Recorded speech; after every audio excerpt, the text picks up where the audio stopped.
Welcome to AAPC Social Hour. I've got my buddy Dave Kaiser with me. Dave, Hey, hey, how's everybody doing? it's good to see you. And we hmm have the amazing Cara Benson from the National Advisory Board with us. How are you, Cara? I'm great. Hi, everyone. Yeah, we're So just good to meeting see Car for you the and meet first you. time. Yeah, Yes. yeah. And I think we've So crossed paths a little bit at conference at HealthCon and things. So thanks for all that you did there. Hopefully we you had did. a good conference. Oh, it was amazing. It was my first one. All right. So much fun. First of many. Yes, Yes. definitely. Dave has a tattoo on his arm for every conference that he's attended. So, yeah, have you had your Orlando one yet? Alex, you're not supposed to tell people that. No, I haven't gotten my Orlando one yet. I usually wait until the month before the next conference and I get it done Got so it. that it's all healed up. So when I go to conference, I can say, hey, look, last year's Look at it. Orlando. That's not I'm Yeah. at gonna, all true. yeah, I'm gonna start getting all the certifications that I have. Good idea. How Because many Thanks, do you it's Alex. hard to have? type it out, right? Every time you got to type your name, it's like CBC, Yes, comma, I CPB, can't remember. comma, all of it, you know? Be better just No, Mara, yeah. what credentials do you hold? Oh my gosh. See, Alex, you're putting me on the spot now. I can't remember. I'm CPC, certified auditor, certified documentation expert, so CDEO. Um, I also have my prior authorization certification, Wow. practice management certification. I also have master's, and I'm going to start my doctorate in August. Wow. awesome. The What National Advisory Board has like at least three doctorate candidates on it this time. Like I know Yeah, you, Don, and I think it's Tanisha. Tanisha, yes. That's wow, exciting. A lot of brains in that board. Yeah, I'm very excited because I have both my bachelor's and my master's from Oklahoma State University, and that's where I'm going to be getting my doctorate. Oh, awesome. Congratulations. Thank Good luck you. with all that coursework. Now, when you go into your interview with all of those credentials, you'll just be, when they say, well, what credentials do you hold? You just pull up your sleeve. Yes, and it's funny. I had a physician a couple months ago tell me that he was going to have to go back to school so he could catch up with me. And it Oh was boy. like, really? You have an MD? I think that trumps everything that I have. Yeah. Well, what you currently have is not chump change. You've done a lot, Cara. Tell us a little bit about where you're from and what your role is in the revenue cycle. Yeah, well, I'm originally from Oklahoma. Moved to the great state of Texas in 2012. And I've been all over healthcare, hospital, physician's office. I've done dental, and now I am working for Texas Medical Association, and I get to see everything um, from I credentialing, education, coding, billing. We, I'm fortunate to be the director of a program that helps physicians with claim denials, um, issues that they just generally have with health plans, and that's my role, and Okay. it's always changing and keeps me on my toes. That is how we roll in the revenue cycle, right? It's always changing, Oh having to yeah, keep up and stay compliant and all those great things. So we're glad that you're able to join us, Cara. how you get good at everything, right? That's how you get all your credentials and you get to practice all that stuff and just have all the that's right. experience in the all the different facets. There's so many different facets to revenue cycle. It's wild. Yes. Yes. So Dave, yeah, I was just gonna, what are you up to? what am I up to? Oh man. Let's see. What have I done the last little while that's useful? No, I'm just kidding. I've been good. I'm still in Northern California and just loving it here. It's been really hot. We had, I guess, a heat wave here in California and Oregon, just places that shouldn't be hot, and it was like in the 90s. It was just kind of brutal. But it's nice because I'm in an RV, so I'm just kind of out camping a little bit, can open up the windows and just enjoy the fresh air, and yeah, it's kind of nice. But I did want to make an announcement about this big promotion. It's not even a promotion, it's a product that we are launching, and it's called AAPC All Access. So can I take a minute, Alex, and talk about that? Yeah, do it. Cool. Let's do it. Okay. So we're launching this new product that is going to give anyone access to take any one of our 29 AAPC certifications. You can take as many of them as you want within a 4-year period for 2,500 bucks, 24.99. So that's a great deal considering one credential can be just as much, or previously, a couple $1,000s for a training course and the exam and all of that. Well, this will give you access to the courses that you want to pick, the exams that you want to take. Obviously, 29 courses in 4 years or 29 credentials in 4 years is a lot. Maybe Kara could do it. Maybe people like Ava Johnson could do it, but maybe it's not for everyone. But if you are just thinking about one or two of them, it's an amazing deal. It's such a good, it's a no-brainer because it comes with so many CEUs. It's like over 400 CEUs over that period of time. So I'll throw a link in the chat for it if anybody wants to check it out. It's pretty awesome. So we're really excited to offer this great, great price on This education. is how you catch Kara. I know, I'm thinking I need that link right now. You sign up for this, and then you find out what go to Kara's LinkedIn page, look at all her Yes. credentials, and then boom, that's your path. Yeah. This worked out for you. Hey, thanks for sharing that, Dave. That's an awesome deal. And maybe it's probably it depends on where you are in your life right now, right? So you might have the time where you're like, hey, um, my runway's clear, and I can tackle this over the next few years. And Yeah. yeah, Yeah, especially if or even if you are already working and you want to pick up a second or third credential and you need a little bit more time to do that, you can take that whole time to um to get those credentials done. So it affords you some extra time and all the resources that come with it. There's a lot there. A lot that's packaged into a really good price. So yep. Yeah. Take Hey, time to soak it all in. yeah. What yes, what is yeah. I'm curious, Kara. Do you have a favorite credential that you have studied or like a favorite Oh, course that hands you've done? down, auditing. Oh, auditing. Okay. Mm, CPMA. love it. Yes. Really? What did you Yes. love most about it? What were the things you loved about it? The forensics of it, reading the medical records. I often tell people that I miss my calling as a physician. So that's like my closest thing to it. Getting to learn all the different medical nuances. And I mean, it doesn't hurt that I get to tell people what they did wrong. Yeah. Well, some loving correction, I right? had a little shameful. Yeah, That's that's my awesome. favorite. So do you work? I might have not caught it. Do you work in auditing right now or I do. I do some auditing. some auditing? Cool. So you are going around correcting things. Nice. Yeah. Educating. That's a better Educating. way to put it. There you go. So There you go. has there been an increased push then this year with the new administration with more audits? Is that just with everything kind of just tightening everything up, looking at all where all the money's going? Is that something that you're seeing on your side or Yes, yes. There it seems to be a steady increase.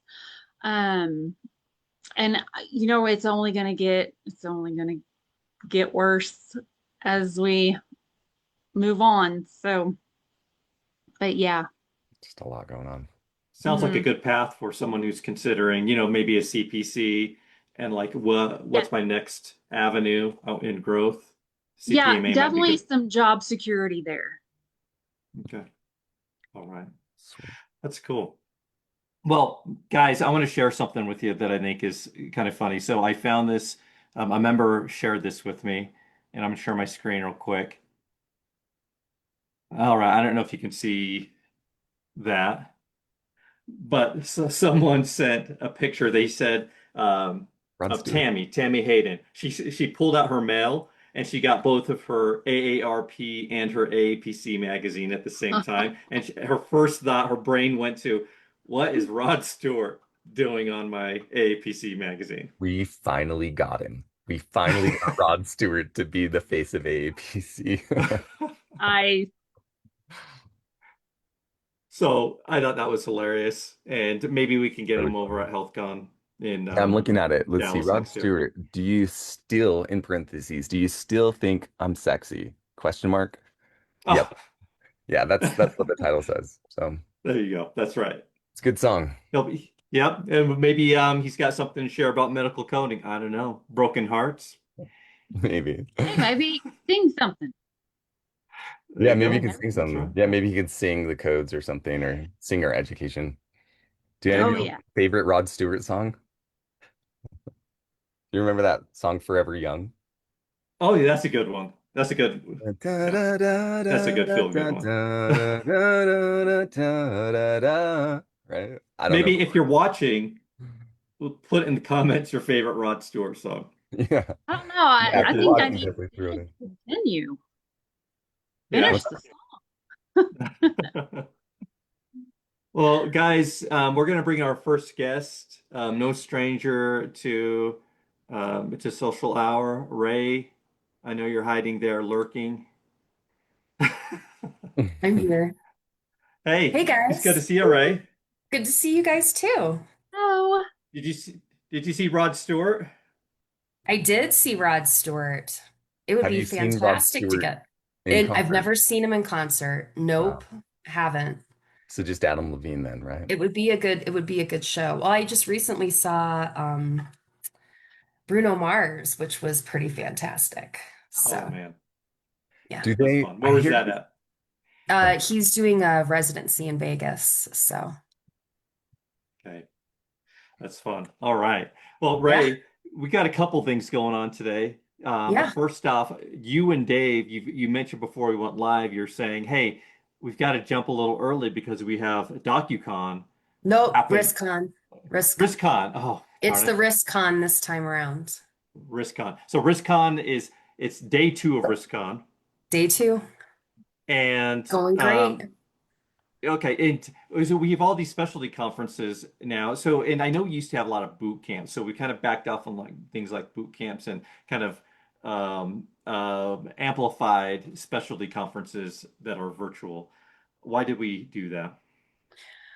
For quite some time, we've always wanted to have these boutique type conferences that focus on a key domain in RCM since it's so vast.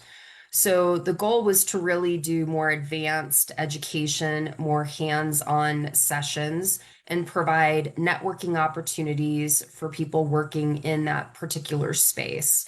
So a place for auditors and AUDITCON that's going to be coming up in Orlando, not in Orlando, in October in San Diego.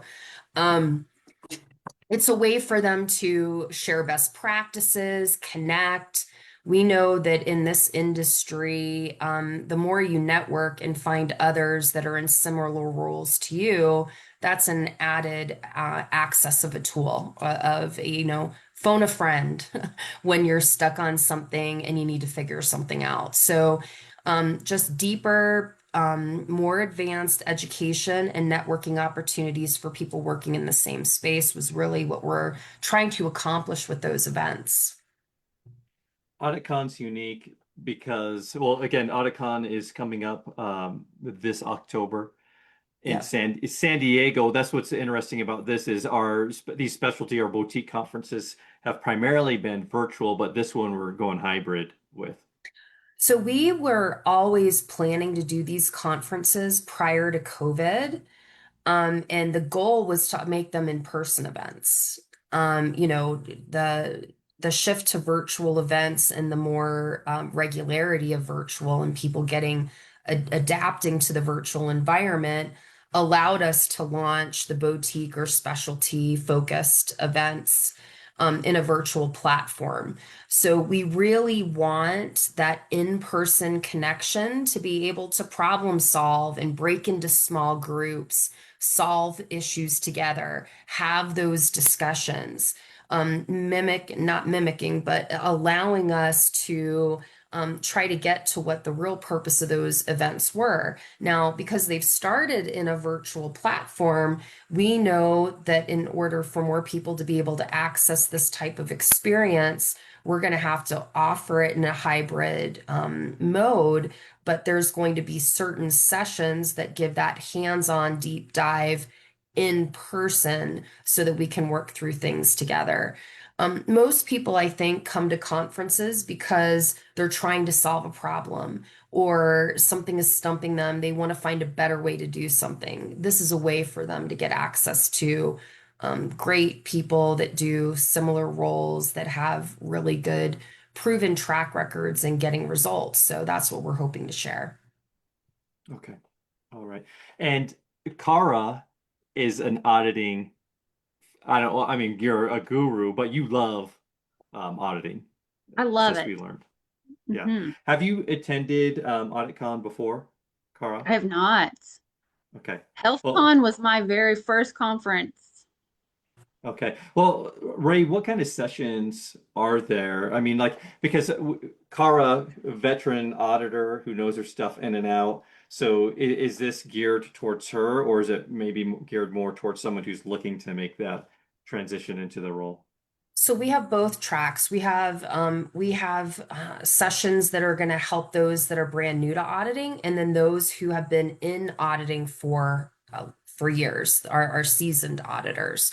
So we know that within the AAPC membership, we have some that are just starting or trying to break into auditing, and those that have a ton of experience doing it.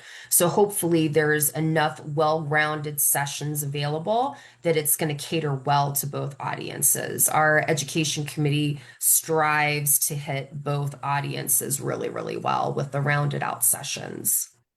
Okay. I'm going to go back to Kara again. Kara, what if someone's a CPC now, they're like a production coder or just or primarily coding, what would make them a good auditor, or how would they know that auditing might be a good path for them? If they, I mean, they would definitely need to be detail oriented, which, I mean, we know that you need that anyways with coding. But it's that, but what else? It's that constant question of what else is there? What else is there? Do they want to know, like, okay, I can code this, but I want to know how this actually works. What, where is this coming from? So they want to dive more into, I guess, the clinical side of it, Yeah. more investigative. Okay. Yeah. Yeah. One thing Are there more parts to the revenue cycle that they're exposed to as an auditor rather than just a production coder, right? Just in their own little field or Yeah, medical records, how they from point A to point B, and then they can see like how it ends in payment. So they'll see that. full picture. Yeah. And Okay. there's all different aspects of auditing, not just on the reimbursement side, but from a compliance standpoint. We tend to think of medical records only in the payment aspect, but it serves so many other functions. So I think auditors are really able to kind of dissect and diagnose what's wrong with the record to provide that education. Auditors have to be extremely confident. They have to know how to research. They have to be comfortable speaking to physicians and others, because a lot of that time is giving them feedback on things that aren't right, the areas that you need to improve. So if you're someone that doesn't want to speak to other people, I would not recommend going into an audit role. You know what I mean? You need to, but that's not to say that if that's not a skill you have now, that you cannot overcome that, because I know a lot of people that have been shy that have worked on their communication and being able to present, and they do it very, very well now. So. I dropped a link to AuditCon in the chat for those who might be interested in it. Kara said something really interesting before you came on, Ray. She said, being an auditor puts me as close to physician as, because it sounds like you wanted to be a physician at a time, Kara. and Mhm. you mentioned something like being an auditor puts me as close to that as I could be without being that. Did I phrase that right? No, that's accurate. Okay. All right. And so if you maybe saw yourself being a physician, but maybe you ended up in the revenue cycle side, it sounds like that auditing might be something interesting for you too, and being confident and just sharing. Um, you have to be very confident in the things that you know and research. Yes. Okay. Yeah, and then that Um, other aspect of enjoying telling people what to do. No, not what to do. How to do it. Oh, yeah. How to do it yeah. correctly. Teach, Something like that Education. in a humble educate way. is Yes. Educate. There you go. That it awesome. does help, Well, right? You do have to have that confidence, and then to be able to deliver it in a way that is going to win people over and not push them away. Yeah. Well, confidence and also understanding when you don't know something, right? You can't be an expert at everything. But again, that's where getting that network, that broad network, if it's something that I don't know, I have tons of people I can tap into to help me to make sure that I'm looking at something the right way. So I can't say enough about networking with your peers. Yes. Yeah, you can't be afraid to admit when you're wrong either. Mhm. So, Ray, I have a question for you. Came in the chat, and Samantha Patterson was asking if we will be doing, and maybe you can tell us this, maybe you can't. Will AAPC be doing a free AAPC promo this year? They don't let me know. So, I let the cat out of the bag. So it could happen, it couldn't happen. I really don't know the details. I don't know yet either. I think the It's larger kept marketing under team wraps and yeah, and product is still yeah. in the secret vault. I So love that. Yeah, so sorry, Samantha, you're just gonna have to wait. Keep asking. Maybe in 2 weeks we'll have an answer for you. yep. Anticipation. Yeah, keep watching our social pages, check your email, all of that stuff, because when it breaks, you'll know. You'll know when it breaks because everybody puts it. Alex breaks the news before I even know. So if that gives anyone any indication, it's going to show up on social before anything else. There you go. So I'm gonna keep my lips zipped on that. But Ray, switching gears here, Yeah. you are a part of the CPT panel with the AMA, Yeah. and you So recently had you had a big meeting and a lot of things happened. Can you share a little bit about that? just for people that aren't familiar with the CPT process, the CPT editorial panel, they meet 3 times a year. And I am a coding liaison, so I'm not a voting panel member. I'm one of the coding liaisons that assist the panel in making sure that coders and auditors and anyone using these codes are going to understand what they're properly used for, the code, the descriptor, the guidelines surrounding them, so that we get proper use of these codes. So if a descriptor doesn't seem clear or there needs to be verbiage added to a coding guideline, indicating proper use of the codes, that's really where I play a part and help. At the end of every, and these meetings are confidential because in these meetings we're hearing code proposals that can be submitted by anyone, any stakeholder, that sees a gap in coding, or you see a lot in new technology, new ways of doing medical procedures, new lab tests that are being created.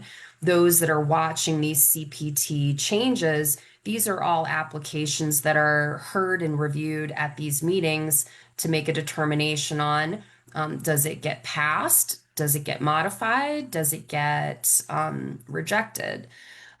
So at the end of these meetings, AMA, because it's a transparent process, will release a summary of their actions so that people know what is coming in future years. There is a cadence of when CPT panel meets and decides on the code proposals, and then the RUC, who's responsible for valuing the codes to make recommendations on RVU assignments, then they have to go through their process. So, for example, in the meeting that we just had in May, some of these code changes are going to be in 2027 and some will be released earlier. So I think it's really good for anyone in RCM to pay attention to when those releases come out so that you know what's coming in future years. And Alex, I can share my screen to just show them where to find this and what the document looks like, and just give them some kind of tips on how they would read it. Yes. Do you have that ability to share? Yeah, okay. Okay, can you see it? Yes. Okay, so this is on the AMA website, and it's just the summary of panel actions. I can put I could put the link to this in the chat. But you'll see here all of the previous panel sessions. We meet every February, May, and September. So in the May summary of actions, you click on here, and then this is the document. You will see what the tab was, which was basically the code proposal, what the name of that proposal was, and then what the panel action was and what the effective date is. Okay. So one of the things that we'll see commonly when we have code updates are on tab 7. It is a category 3 code family that is being converted to a category 1 code family. So you'll notice that it has codes, but it has an X in the middle of it. These aren't live codes yet. So you have to wait till the CPT code changes come out and the new CPT code come out to know what the real number is. So this is just a placeholder to say codes are coming. And this is the range that it will be found in. And then the live numbers get placed in the book in the proper place to allow for proper coding. So this lets me know what the summary of that action is. They're going to be deleting those category 3 codes, and converting them to category 1 codes. And it tells us what our effective date is. So this will be published in January of 2027. So to be able to find things that are coming for 2026, you would want to go as far back as, let me get back to that. You would want to go as far back as February of 2024 to know what's going to be in the 2026 code book. Now, on this summary, not all changes that were decided at this meeting go into effect as late as 2027. You will notice that in the labs and category 3 codes, and lab codes will be released earlier. So you'll see in this particular one, this is a lab code. It's going to go into effect January 2026. And what decides when those codes go live is going to be based on if they're codes that require RUC valuation to get put into rule making. For those of you that aren't familiar, once the RUC makes their recommendations of RVUs, then it has to go to CMS, Centers for Medicare and Medicaid Services, to determine, what they're going to approve or modify to be proposed in the physician fee schedule, and then later on going into the final rule. So there's a lot of steps that have to happen. Creating the code is one part of it, but then having the valuation, getting it approved, that value approved by CMS so that it can be put into the fee schedule takes a lot of steps. So that's why it might seem like, wow, we're 2 years out. There's a lot of work that has to happen in between that time in order to get a code live, actionable, and as part of reimbursement. Right. So that's a lot. Any questions? I'm curious how I big have a this group question. is, this board. Oh, sorry, Alex. Oh, go ahead, Dave. Are you talking like 100 people, or is it like 5 people? You Oh and no, Rowlett oh my and gosh. So I mean there's people that are not voting members, and okay. gosh, I think it's 16 to 17. I can't remember off the top of my head. Nice.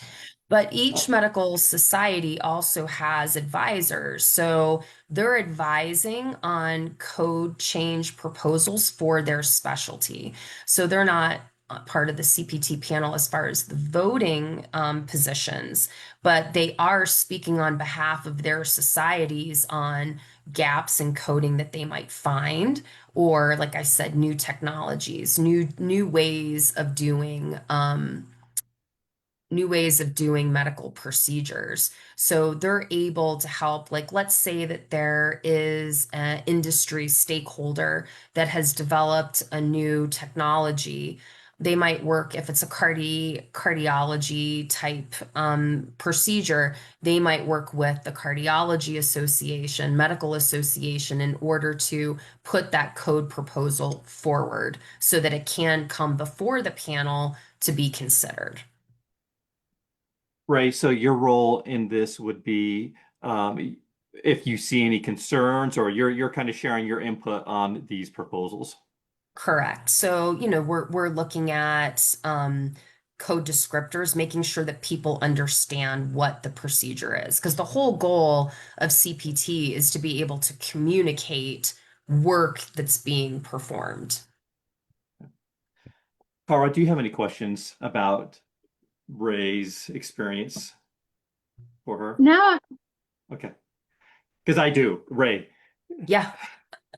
So we could talk an hour or more about this, but just out of my curiosity, and I think others may find it interesting, what you've been on this panel for several years now. 15.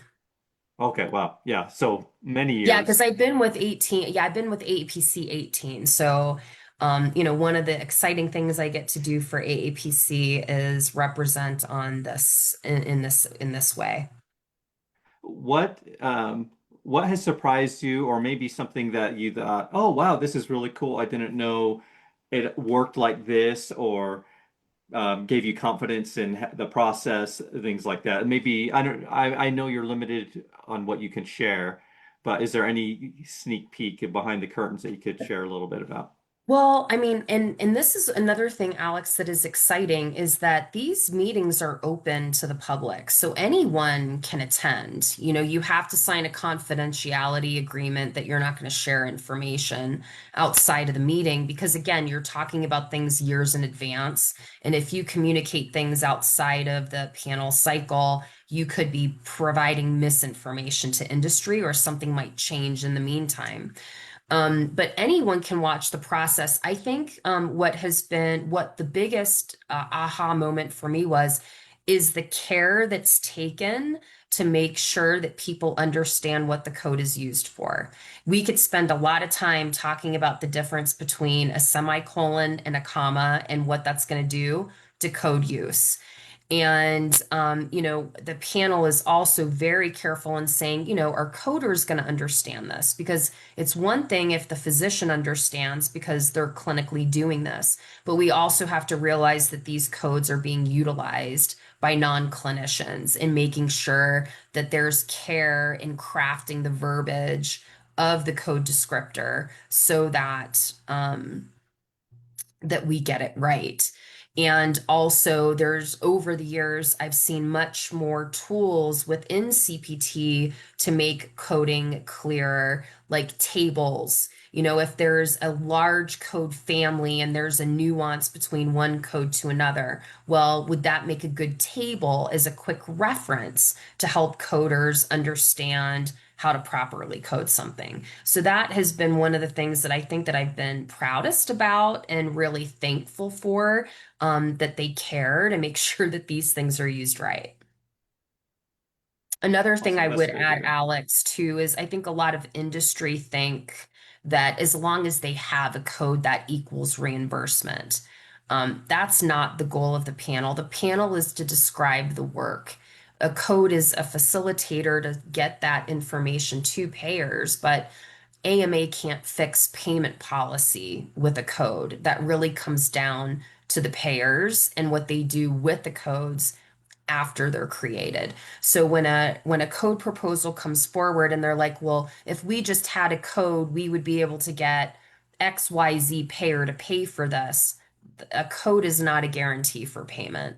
There's a lot of other things that go on once the code is created that will determine what payment policies will be established after that. And those of us working in the industry know just because one payer pays for it doesn't mean another one will. So there's a lot more that goes to it than just a code. Wow. So many moving parts. Yeah. And a great person to represent AAP is not a better person to have, representing the company than I you. think so. So, Thanks, Dave. hey, I mean, you talk about, having I don't know what was said earlier, something about like Phone a friend. phone a friend. Yeah. Hey, Yeah. if I have any sort of coding problem or whatever, the first person I'm thinking of is, well, I'm sure Ray knows this. The question is can I annoy her a little bit? No, I You get know, stumped, but again, my network, I can always count on them. So, yeah. That is the true sign of, a confident coder knows where to get things. They know they don't know everything, but they know where to find it in their books or in guidelines or wherever. And that extends to their network of professional friends. yeah, and I'll tell you too, Alex, being in this industry for a long time, and when I first started with local chapters, it used to be that we couldn't find any information online. I mean, the internet for me was non-existent. So the only way I could find out what was going on was by going to local chapters to network with people that had other insights that I might not have. And I think now we're at a point where there's so much information online, but weeding through to get to the accurate information is what I rely on my network for now, because I could spend a ton of time researching, going down rabbit holes to get to the wrong answer. So we've gone from no information to overload of information and trying to parse through it. So Yes, yes. Well, Ray, thanks so much for sharing about your thanks, experience. We'll get you guys. on next time you meet with them. You're headed off to RISKCON. Heading off to RISKCON, so I'll see those that there that might be listening to both. I don't know if you're multitasking, but see you there soon. I'll see you in a few, Ray. Thanks, Ray. I'll Thanks be for on there having too. me. See Hey, you. Ray. Bye. All right, very insightful, you guys.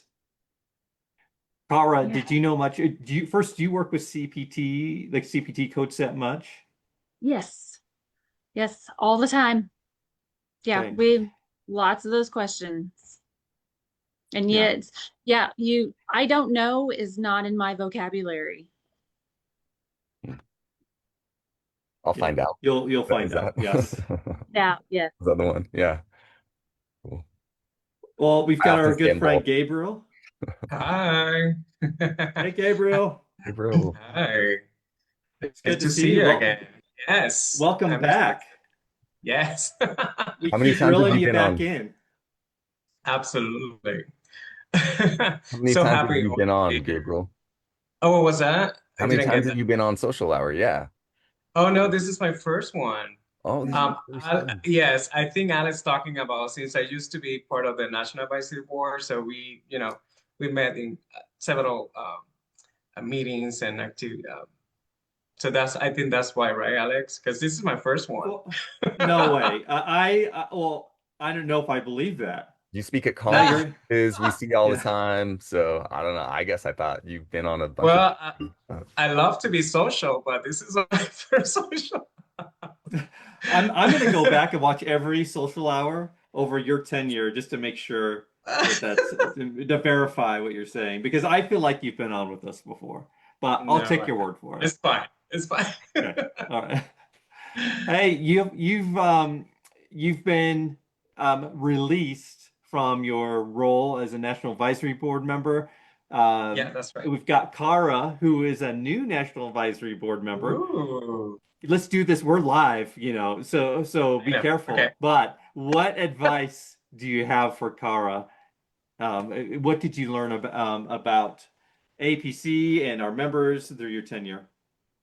Well, one of the advices, I think an advice would be to enjoy every single activity or every moment that you have with the members and or another teammate from the board. I think that for me, that was, that experience. And for me, AAPC is a lot. It was the first professional organization that opened to me back in 2007, for example.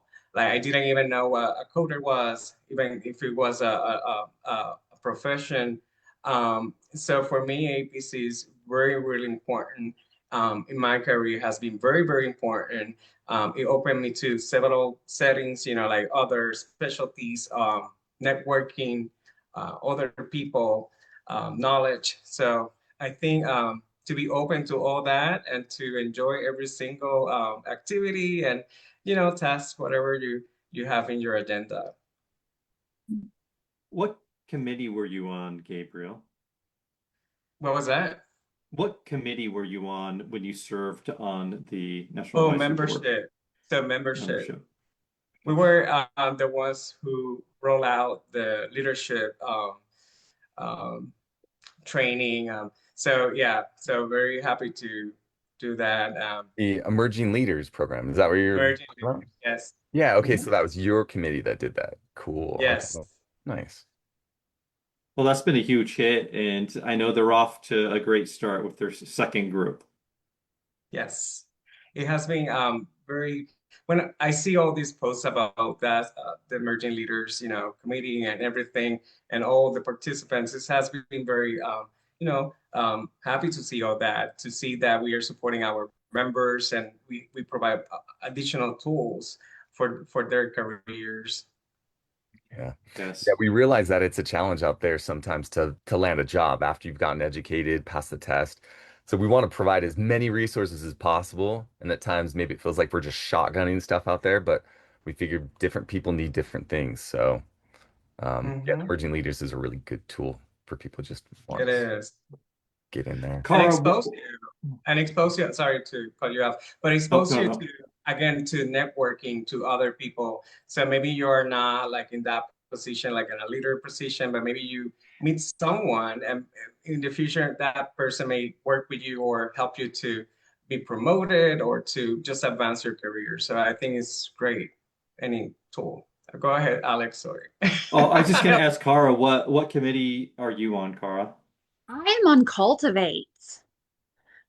Okay. So talking about, the newly certified and getting jobs and what they can do and Yes, yes. Okay, I love it. So there has been a lot happening on that front, and there continues to be a lot of work on our end on that front. It's great to yes, see. Cultivating, I like Okay. that. So that Mhm. includes what? Planting seeds, right? Like planting metaphorical seeds. ones. Yeah. Yeah. Cool. Nice. Well, we've got Gabriel here to talk about the new 2025 telemedicine codes. Oh my You have an goodness, yes. article. You have page 40 of the AAPC, the magazine this month. Tell us a little bit about the article and what you've learned, Gabriel. Well, it has been very challenging since COVID-19 with all these telehealth, telemedicine changes, new codes, new guidelines, rules. It's really hard to keep ourselves on top of all these changes. So the big thing about this new set of codes for telemedicine, which are a substitute for the office and other outpatient visits, is that CMS didn't recognize them. So, and the reason they didn't recognize them is it was because there are other codes and maybe a modifier code combination that we can use in order to render to code this to report these services. So we have two sets. The first one is audio and video, which is a 98000. I got that here.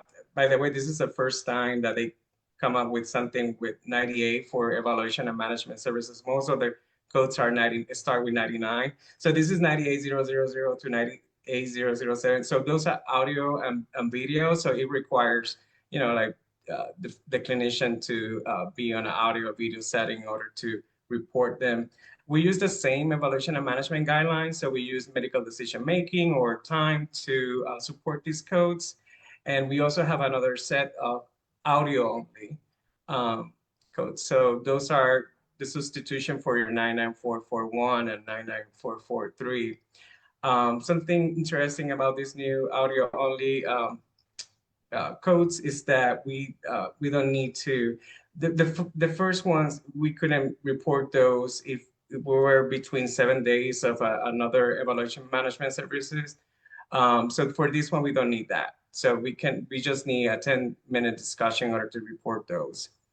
I don't know if you want to ask more questions, just let me know. I can keep talking Yeah. about the article. I didn't. Well, Oh, go sorry. ahead, Dave. I was just gonna jump because I read the part about I read the whole thing, but the part about the audio only, or if it's video and audio, and the video gets cut off somewhere in the middle of the visit, but it ends up being audio only for the remainder, you're supposed to code whatever one was more dominant, either the video or the audio part. Is that correct?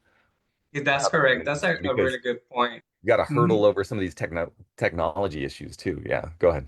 Yes, absolutely. And you can also, something more important, you cannot use the time setting up, I don't know, the telephone, whatever you're using to connect with the patient. You cannot use that time for your reporting, for your code selection. So those are two really good points when we are talking about these new codes. So if the patient puts you on hold, what do you do? You count it? Like 20-minute Actually, that's hold, you're like, do I count this? I don't know. Maybe you say actually that's a good we'll talk later. I don't know. This is a good question for Ray and the American Medical Association panel. Yeah, their next question. Yeah. Hey, Gabriel, I'm curious. We saw an influx of telemedicine during the pandemic and things. Is it still emerging or has it arrived? Is it still a growing form of visits? I think it's here to stay. I think it's not going anywhere. It's not going anywhere. Personally, my physicians, like the ones that like my medical visits, um, everything is online. So I think it's not Medicare though. It's just commercial. But I think it's gonna stay here. It's gonna stay. It came and it's gonna stay. Well, Gabriel, Cara, and Alex, I'm gonna have to jump over to RISKCON and get the networking lunch started. But it was good talking with both of you and everybody else that's listening in for social hour. See you guys in 2 weeks and see you later. See you, Yes. Dave. Thanks. Cara, do you deal with or audit telehealth cases and codes much? Yes, deal with a lot of questions on telehealth, telemedicine, um, coding, because I don't think that there's one specific, you know, way of doing it. And that it adds to the complexity and confusion, down to even just like even the credentialing. It's not even just Mhm. the coding of it, because a lot of physicians don't want the brick and mortar anymore because they can do telemedicine. Yes, yes. Well, as you said that, Cara, I'm looking at Gabriel's article right now, and he has some documentation best practices. And I feel like when I read through them, I don't think they apply just to the new code set, right? They just seem like great things to follow whenever you're documenting for telehealth. Is the patient new or established? Was consent obtained? What telemedicine platform was used?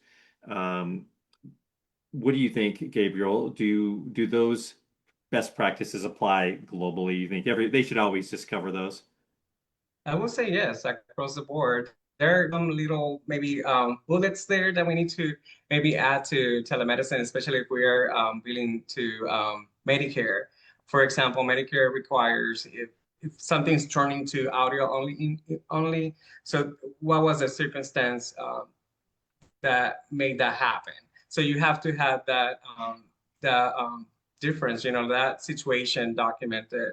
But I think across the board, I don't know, Cara, if you agree with me, I think these are just, standard best practices. Yes, no, I agree. Definitely. Okay. Well, if you code in the telemedicine realm, I would ask that you check out Gabriel's article. Again, page 40 in the June AAPC, the magazine. Gabriel, thanks so much for sharing that. Now, real quick, what is going on in your world post National Advisory Board? Do you feel like you can breathe a little bit more and you got a little extra time on your hands? Gabriel? I No, thought that was for no, Kara. no, Pat, your tenure has ended. You're writing ma articles for the magazine. Do you feel like you've Yes. got more room on your plate to explore? Absolutely. I'm planning my retirement. That's what I'm doing now. It's just like last year, I think one of I guess my bucket list was, everything is going to be myself. So I'm going to be, focus on myself, doing things for me, and so I'm planning my retirement, but I still, writing articles. This is something that I love, coding and AAPC is one of my passions besides traveling and going to restaurants and watching TV. I think this is one of my my passions. Yeah. So writing and also educating others and sharing that knowledge. Yes. Well, we spoke as we started our broadcast about Kara's extensive list of credentials, and Oh, you have your own, and I remember this as we've been talking. You are an RN yourself, yes, I am a registered nurse. and Yes. okay, so in addition to your many APC and other credentials, you hold an RN. Did you start out in the clinical side then, Gabriel? No, but it was really important. It was part of my, I think, a really very important pillar of my career is nursing. I always say that I'm RN, a nurse, but I am a coder by heart. So coding is something that I really love, even though nursing gave me like a lot of knowledge and to apply to my career. But anyway, so yes, I am a coder. That's how I like it, and I do have a lot of credentials. I need to say that I had a former employer that they gave us like vouchers to take exams or continue education. So I got all of those, most of them credentials through that employer. So that's the reason I have so many, and it was because someone paid for them, and it was part of my performance with that employer. Okay. Did you Oh, ever that's work amazing. on the clinic? Oh, go ahead, Cara. I'm sorry. No, that's amazing. I think everybody should take advantage of that anytime Yes. given that opportunity.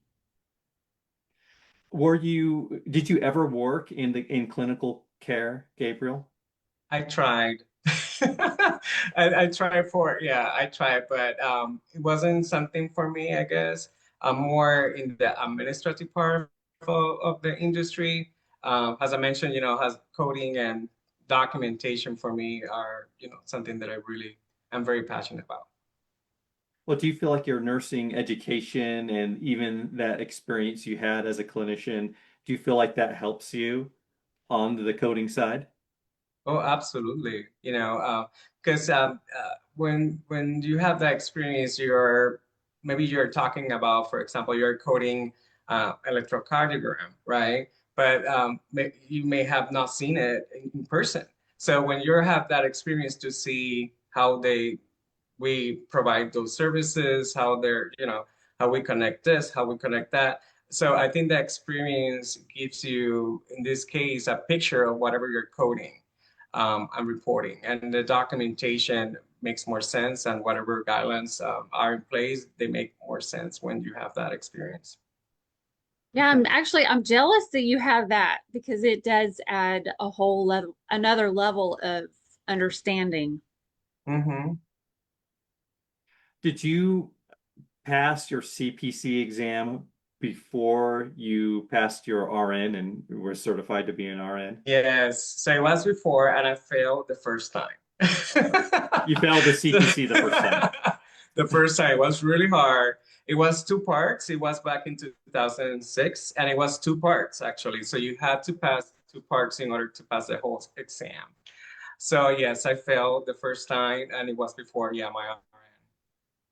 Okay. I was very young, and I was like testing, and trying to see where my career was heading to. So that's the reason you see so many credentials and um, experiences. Yes. Well, I've spoken to a lot of nurses who transitioned over to coding lately, Gabriel, and they talk about, well, as far as preparation and their CPC curriculum to prepare them for the exam, they feel like all of that anatomy and medical terminology training and other things help them so much, have maybe move them through the curriculum a little quicker. But you did it the other way. I did it the other way, and I stayed as a and I say as a coder.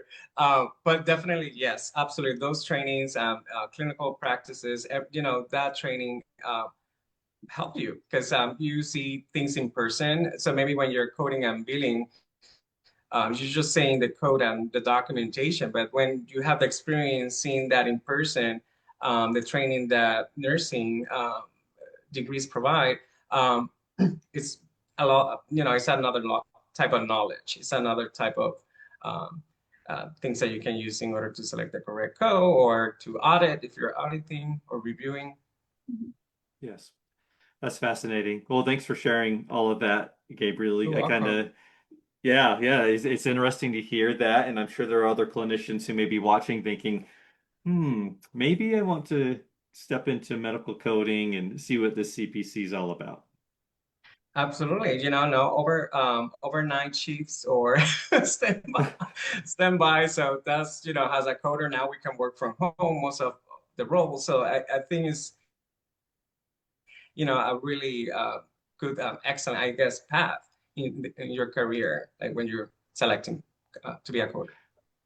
Real quick, Gabriel, what advice would you have for a nurse who's watching and may be thinking about making that move into medical coding? What steps would you recommend they take as they try to discover if it is the right path?